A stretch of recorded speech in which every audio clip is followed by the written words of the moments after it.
এবং ইন্ডিয়া ব্লকের প্রার্থী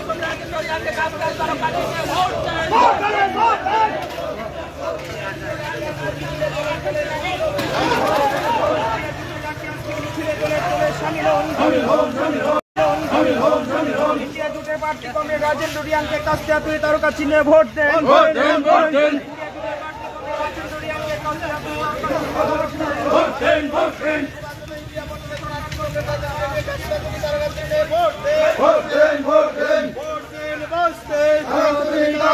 তোমার ভোট আমার ভোট, শ্রমিক কৃষক বাঁধলো জোট, ঠিক ঠিক।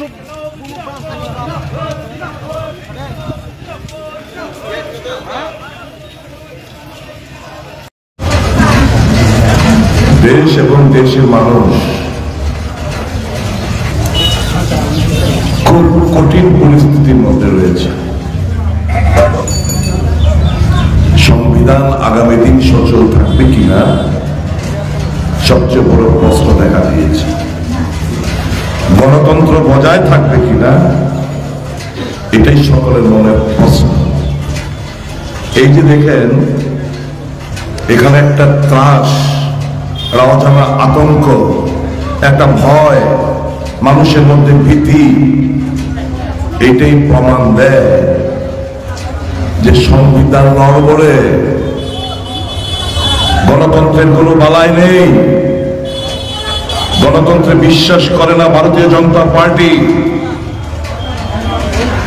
এক ব্যক্তি, তার চিন্তাধারা, এক ব্যক্তির শাসন ব্যবস্থা, এক ব্যক্তির সমস্ত কিছু এই ভারতবর্ষের মধ্যে বর্তমানে ইমপ্লিমেন্ট হচ্ছে না। যে সদলীয়দের কোনো মূল্যায়ন আর বিরোধীদের কথা বলে তো লাভই নেই। দেশ এভাবে চলতে পারে না। দেশের বাংলাদেশ বাদ দিয়ে প্রতিবেশী সবগুলো দেশগুলো রয়েছে, সবগুলো আজকে হোস্টাইল, ফরেন পলিসি চেঞ্জ করে ফেলেছে। আজকে একটা শহীদান দিবস, প্রয়াত এই নেতার প্রতি ব্যক্তিগত আমার তরফ থেকে, দলের তরফ থেকে ওনার প্রতি আমাদের শ্রদ্ধা নিবেদন করছি। আজকে ইস্টার সানডে, প্রত্যেকটি গির্জায় ঈশাই ধর্মে যারা বিশ্বাসী তারা প্রার্থনা করছে। এটা রমজান মাস, যারা সংখ্যালঘু মুসলমান বন্ধুরা রয়েছেন তারা ফাস্টিং এ রয়েছে। এই পবিত্র মাসে আগামী 26 তারিখ এই পূর্ব ত্রিপুরা আসনের ভোট। সঠিক সিদ্ধান্ত আপনাদের নিতে হবে। এরকম ভাবে দেশ কিংবা আমাদের রাজ্য চলতে পারে না।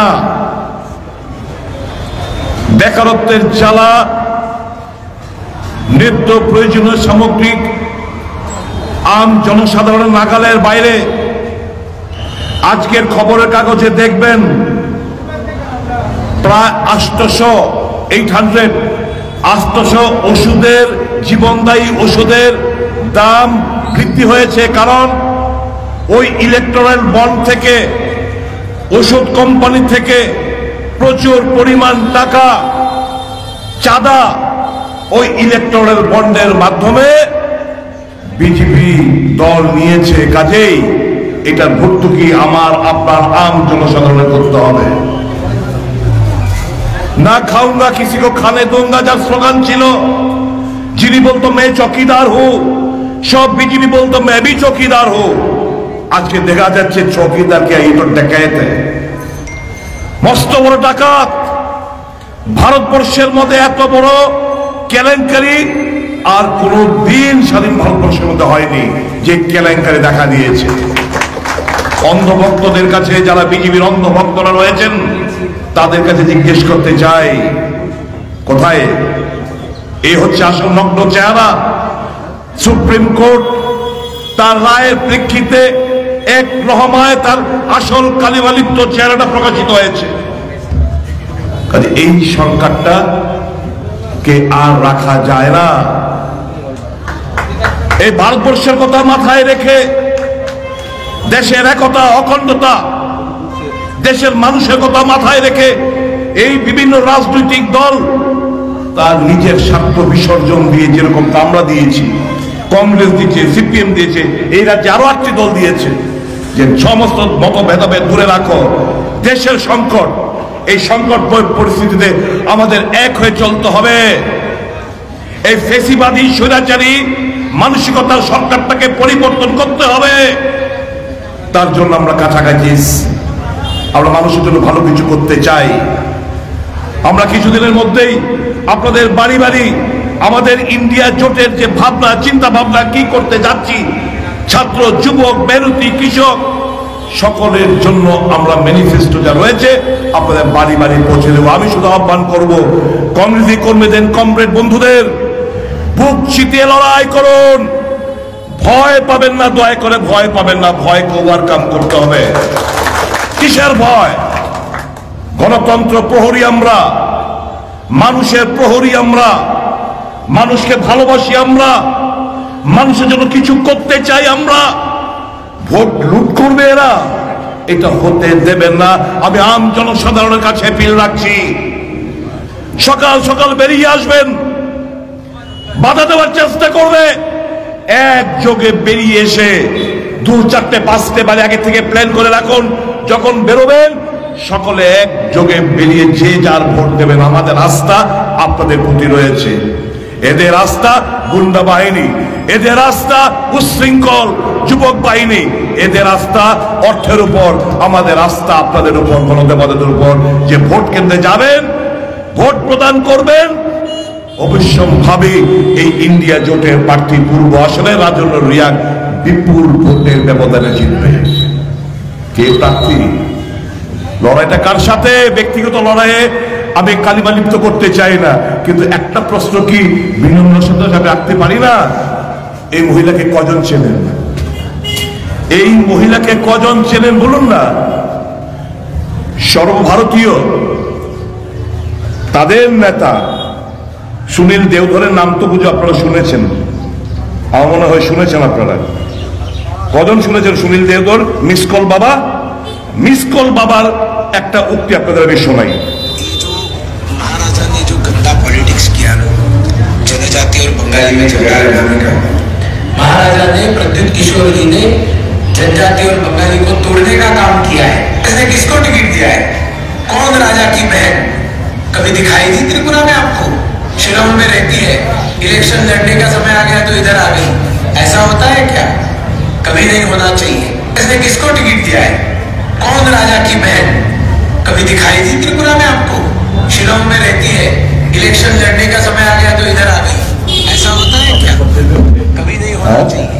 इसने किसको टिकट दिया है? ত্রিপুরার মধ্যে কি বিজেপি একজন ত্রিপুরার মধ্যে প্রার্থী করার কোন লোক ছিল না? যে ছত্তিশগড় থেকে একজন ভদ্র মহিলাকে নিয়ে এসে, আর প্রদ্যুৎ কিশোর দেববর্মা কি বলেছিল তার স্লোগান? ত্রিপুরা বন্ধুরা যারা আছেন, আমি জিজ্ঞেস করতে চাই, কি এই পার্টির জন্ম কি দিয়ে? সিএ আন্দোলন দিয়ে।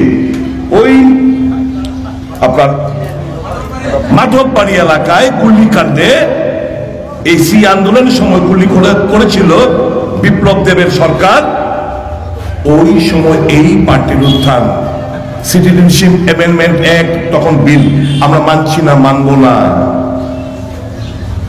এখন তার স্ট্যান্ড কি? বিজেপি তো নোটিফিকেশন করে দিয়েছে সারা দেশ জুড়ে সিএ করবে। কি তার স্ট্যান্ড? সিএ গেল। আর কি ছিল স্লোগান? গ্রেটার ত্রিপুরাল্যান্ড। কোথায় কি গ্রেটার ত্রিপুরাল্যান্ড? আর কি ছিল? One last fight. আর কি ছিল? No compromise, no compromise. Constitutional solution, এই তো তার ডায়লগ। এই কত বছর ধরে শুনলাম, 3 বছর ধরে। কি পেয়েছে তিপ্রাসা? সমস্ত কিছু, সমস্ত তিপ্রাসারে বিক্রি কইরা দিয়া ছত্তিশগড় থেকে তার বইনের আইনের টিকিট দিছে। তিপ্রাসা বেচছে, তার স্বার্থ সুরক্ষিত করছে। এবং স্বার্থ কি কারণে সুরক্ষিত করছে জানেন? আগামীকাল পত্রিকাতে বিস্তারিত একটা খবরের কাগজ আপনারা পড়লেন, কালকে পাইলেন। বোন জামাইরে একটা মার্ডার কেসের তদন্ত ভার যে সিবিআই নিছে, ওখান থেকে বাঁচানোর জন্য, ওখান থেকে বোন এবং বোনের জামাইরে বাঁচানোর জন্য তাই এখন বিজেপি প্রার্থী হিসাবে তাই বোনদের দাঁড় করাইছে। ভোট দেবেন এই সমস্ত প্রার্থীদের আপনারা। আমি যারা বিজেপি করেন বন্ধুরা, যারা শুনছেন আমার কথা, মেনে নেবেন আপনারা। এই ঠকবাজিদের, প্রতারকদের উচিত শিক্ষা দিন আপনারা আগামী নির্বাচনে। এবং এটা তো ঠিক, সুনীল দেওধর যায় বলে থাকুক না থাকুক, এটা তো ঠিক। পাহাড়ি বাঙালিদের মধ্যে একটা অবিশ্বাসের প্রাচীর তৈরি করার একটা খেলায় মত্ত ছিল প্রদ্যুৎ কিশোর দেববর্মা ও তার দল। এটা তো ঠিক। আমরা তো তিপ্রাসা, আমি বাঙালি, আমি তিপ্রাসের বুকে আগলায় রাখি। জিতেন বাবুরা আমাদের পার্টি সম্মানে বুকে আগলায় রাখে। সমস্ত ধর্ম, বর্ণ, জাত পাতের ঊর্ধ্বে আমরা রাজনীতি করি। আর সেই কয় কি, প্রথম স্লোগানটাই তো পয়লা জাতি উলা পার্টি, মানে একটা জাতিরে কেন্দ্র কইরা উস্কায়া দিয়া আরেকটা জাতির বিরুদ্ধে লড়াই, অবিশ্বাসের একটা প্রাচীর। এই জায়গাটা ভাঙতে হইব। আমি আশা করি এখানকার জনগণ, শুভবুদ্ধি সম্পন্ন জনগণ, এখানকার মানুষ তাদের সুচিন্তিত মতামত ব্যক্ত করবেন। আগামী নির্বাচনে একটি ভোট এই এলাকার মানুষ এই প্রার্থীকে, বিজেপি প্রার্থীকে দেবে না। সবগুলো ভোট কাস্তে হাতুড়ি তারার পক্ষে রাজেন্দ্র রিয়াংকে ভোট প্রদান করবেন আমার বিশ্বাস রয়েছে। এখানে একজন 5 বছরের মন্ত্রী ছিল। আর 1 মিনিট, 5 বছরের মন্ত্রী, আমি চোখে পড়ার মতো উন্নয়ন আমি কিছু পাইলাম না, কিছু না।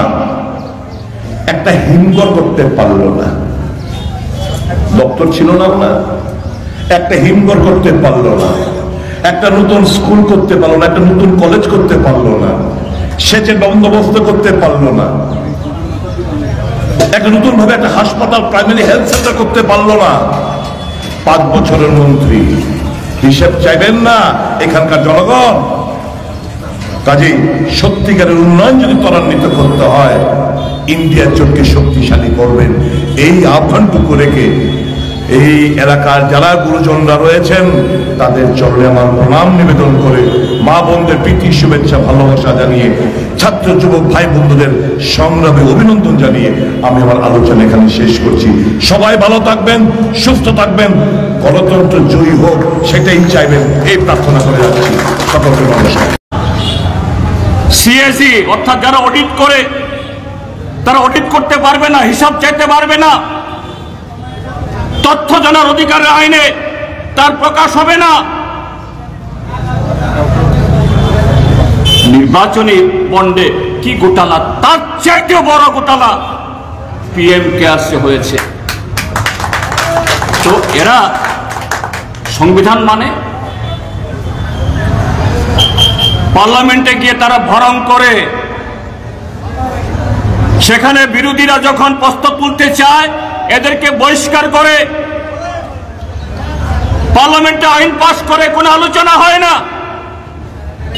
কাজেই বন্ধুরা, এই জন্যই বলছি, এবারে নির্বাচন শুধু নতুন একটা সরকার তৈরি করে নির্বাচন না, কিভাবে আমাদের সংবিধানকে, গণতন্ত্রকে এবং দেশের আমাদের যে শক্তির উপর দাঁড়িয়ে আছে ধর্মনিরপেক্ষ কাঠামো, একে রক্ষা করা যায়।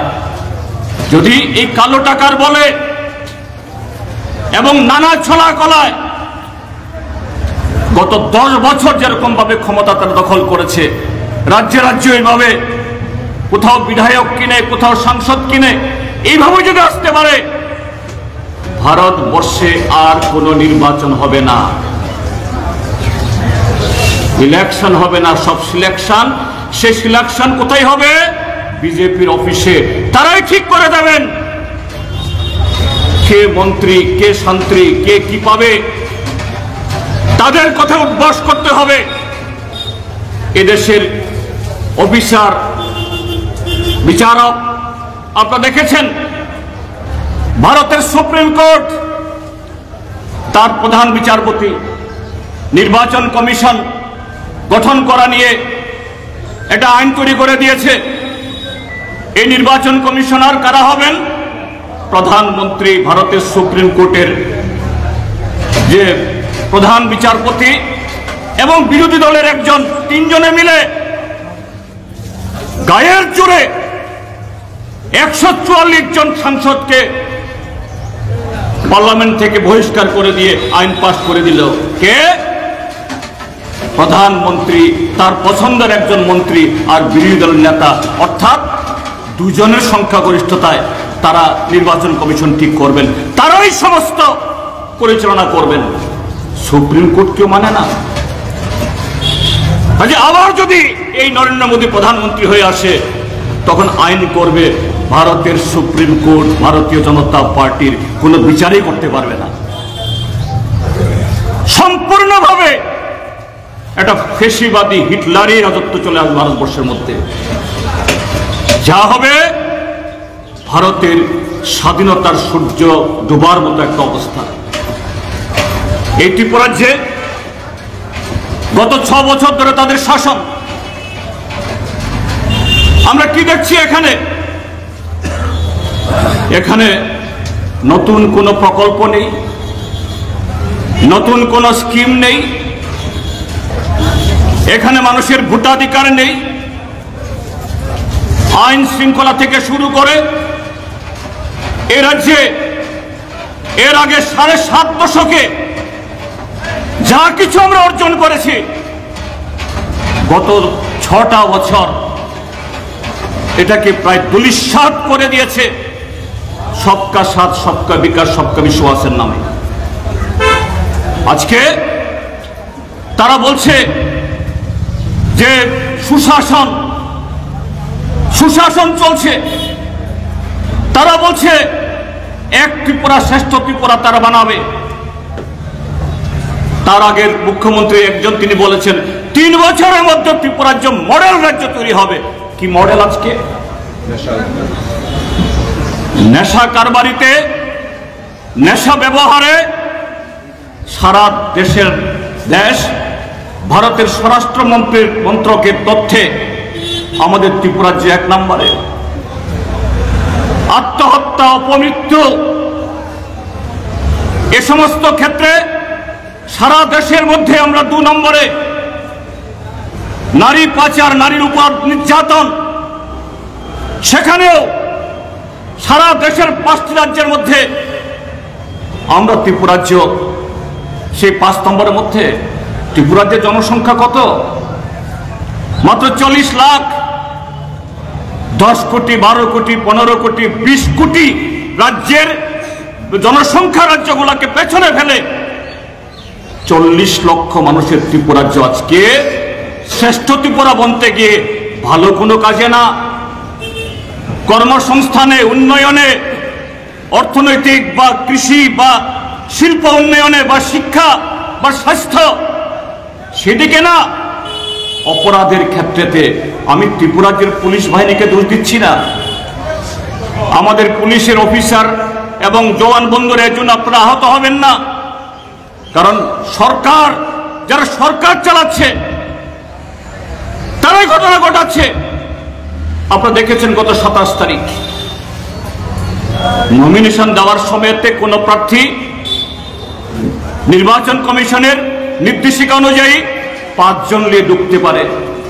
আর বিপ্লব কুমার দেব পশ্চিম ত্রিপুরা লোকসভা আসনে তাদের প্রার্থী 30 জন লোক নিয়ে ঢুকেছে। ডিএম এসপি নিষেধ করে শুনেনি। এভাবেই ত্রিপুরাজ্যের সমস্ত অফিসারদের, সমস্ত যে সরকারি কর্মচারীদের তারা অপরাধী করছে। আসল অপরাধী তারা। সে অপরাধীরা পায়ের তলা মাটি ক্ষয় হচ্ছে তারা জানে। সেই কারণে আজকে আইপিএফটি তার সাথে আজকে মথার সাথে সেখানে তাদের আতাত। আমি জিজ্ঞেস করবো খুব বিনয়ের সাথে ভারতীয় জনতা পার্টির বন্ধুদের, ত্রিপুরা মথার দাবিগুলো কি, স্লোগানগুলো কি সবাই জানেন? গ্রেটার ত্রিপুরা ল্যান্ড, ত্রিপুরাকে ভাগ করতে হবে, নো কম্প্রোমাইজ। আজকে ভারতীয় জনতা পার্টির সাথে ত্রিপুরা মথার যে আতাত হয়েছে, ত্রিপুরা মথার প্রার্থী বিজেপির চিহ্ন নিয়ে দাঁড়াচ্ছে, গ্রেটার ত্রিপুরা ল্যান্ড নিয়ে ভারতীয় জনতা পার্টি তাদের বক্তব্যটা কি, তাদের স্ট্যান্ড কি বলো? ত্রিপুরা মথাকে জিজ্ঞেস করব, কদিন আগেও যে ভারতীয় জনতা পার্টি এডিসির ভোট না করার জন্য, এডিসিকে শুকিয়ে মারার জন্য, এডিসির শিক্ষা ব্যবস্থা, স্বাস্থ্য ব্যবস্থা, পরিকাঠামো সবকিছুকে অচল করে দেওয়ার জন্য যারা ব্লক ঘেরাও করেছিল, দিল্লি গিয়ে তারা ধর্ণা দিয়েছিল, তার হাল হয়েছে। তাহলে কি করে বলছে ওই বিপ্লব কুমার দেবকে গিয়ে বলছে সেখানে প্রদ্যুৎ মাণিক্য কিশোর हमारा परम मित्र, যে परम मित्र 2019 সালের 8ই জানুয়ারি সিএএ এর আন্দোলনে পুলিশকে নির্দেশ দিয়ে 5 জন আন্দোলনকারীকে গুলি করালো, সে কি করে আজকে পরম মিত্র হয়ে গেল?